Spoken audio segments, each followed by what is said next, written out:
नमस्कार, कसे आहात सगळे? तर पुन्हा एकदा आपलं स्वागत आहे पायल रेसिपीज मध्ये। आज आपण गव्हाच्या पिठापासून हेल्दी बिस्किट बनवणार आहोत। त्यासाठी मी इथे 2 कप गव्हाचं पीठ घेतलेलं आहे। इथे 1 कप माझा 125 ग्रॅम एवढा आहे। आता ज्या कपाने आपण गव्हाचं पीठ मोजलं त्या कपाने आपल्याला अर्धा कप रवा घ्यायचा आहे। रवा हा बारीक रवा इथे आपल्याला वापरायचा आहे।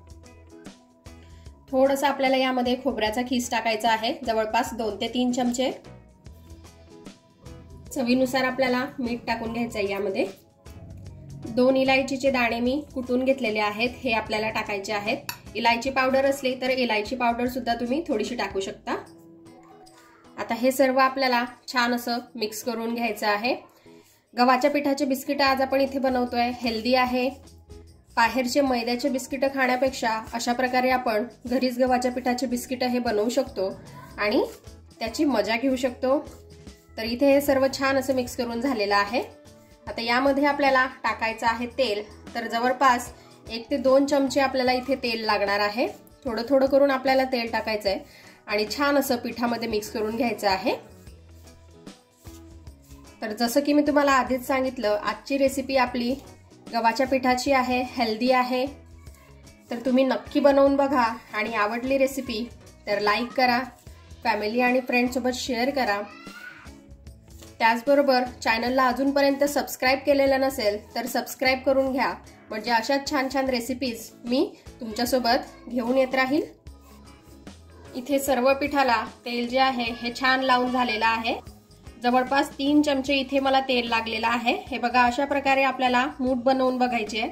अगदी सहज मूठ तयार झाली तर समजायचं की आपलं पीठ जे आहे हे छान असं तयार झालेलं आहे। तर यासाठी 3 चमचे तेल अगदी परफेक्ट आहे। इथे आता आपल्याला लागणार आहे साखर। तर ज्या कपाने आपण सर्व मेजरमेंट घेतलेलं आहे त्याच कपाने मी इथे अर्धा कपापेक्षा थोडीशी जास्त साखर घेतलेली आहे। साखरमध्ये आपल्याला थोडंसं पाणी टाकून घ्यायचं आहे आणि ही जी साखर आहे ज्यामध्ये आपण पाणी टाकून घेतलेलं आहे ते आपल्याला थोडं थोडं पिठामध्ये टाकायचं आहे आणि छान असं मिक्स करायचं आहे। इथे आपल्याला पिठी साखरेचा अजिबात वापर करायचा नाहीये। जसं मी तुम्हाला सांगते अगदी तशाच प्रमाणे तुम्ही पण साखरेचा वापर करा, म्हणजे तुमचे पण बिस्किट अगदी मस्त तयार होतील।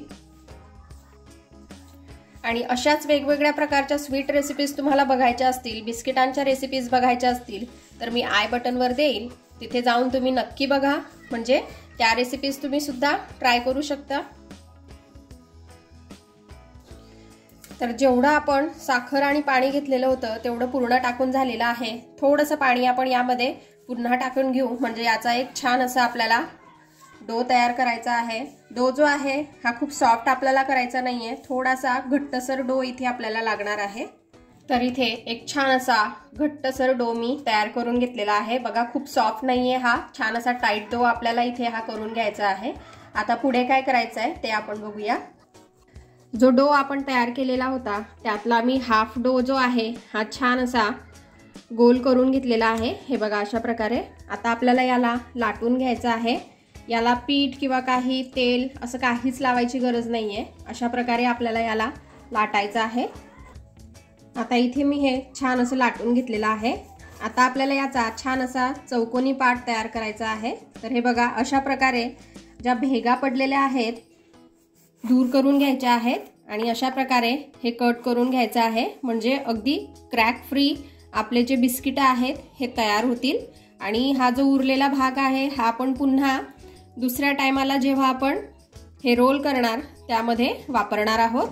आता आपल्याला याचे छान असे चौकोनी शेपमध्ये बिस्किट जे आहेत हे तयार करायचे आहेत। आपण आपल्या आवडीनुसार याचा शेप जो आहे हा बनवू शकतो। मी इथे चौकोनी शेपमध्ये बनवते, बघा, हे बघा, अशा प्रकारे। आता आपण याला मस्त अशी एक डिझाईन तयार करून घेऊ। आता सुरीच्या उलट्या साईडने आपल्याला अशा प्रकारे बिस्किटला डिझाईन करून घ्यायची आहे। हे बघा,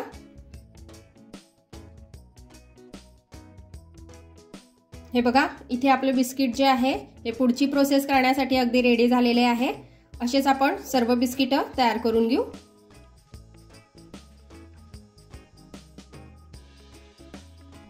तर इथे आपले हे जे बिस्किट आहेत हे मोजून 11 ते 12 तयार झालेले आहेत. इथे मी तेल जे आहे हे छान असं गरम करून घेतलेलं आहे. थोडासा गोळा मी इथे टाकून बघितलेला आहे आणि छोटे छोटे बबल्स येत आहे. इतपतच आपल्याला तेल हे छान असं गरम करायचं आहे. आणि इथे आता आपल्याला गॅसचा जो फ्लेम आहे हा लो मीडियम वरती ठेवायचा आहे आणि बिस्किट छान असे तळून घ्यायचे आहेत. तर बघा आपण इथे बिस्किट आता छान असे तळून घेऊ. इथे आपलं जे बिस्किट आहे हे हलकसं झालेलं आहे. आपण याला टर्न करून बघूया. बघा या साइडने याला छान असा कलर आलेला आहे. दोघं साइडने आपल्याला याला छान असा कलर हा करून घ्यायचा आहे आणि मस्तपैकी बिस्किट हे तळून घ्यायचं आहे. तर बघा इथे आपलं जे गव्हाच्या पिठाचं बिस्किट आहे हे दोघं साइडने छान असं झालेलं आहे. सुंदर असा याला कलर आलेला आहे, तुम्ही बघू शकता. आता आपण हे काढून घेऊ आणि अशाच प्रकारे बाकीचे सर्व बिस्किट जे आहेत हे तयार करून घेऊ. तर बघा इथे आपले मस्त असे गव्हाच्या पिठाचे हेल्दी बिस्किट जे आहेत हे खाण्यासाठी रेडी झालेले आहेत. बघा सर्व किती छान दिसतायत आणि क्रिस्पी सुद्धा झालेले आहेत. तर अशा प्रकारे गव्हाच्या पिठाचे बिस्किट तुम्हीही घरी बनवून बघा आणि कसे वाटले ते मला कमेंटमध्ये कळवा. अगदी छान आणि मस्त इथे बिस्किट झालेले आहेत, तुम्ही बघू शकता. चला तर मग आपण भेटूया अशाच एका छानशा रेसिपी सोबत नेक्स्ट व्हिडिओमध्ये. तोपर्यंत आपली काळजी घ्या आणि जाता जाता चॅनलला सबस्क्राईब करा. Take care. Bye bye.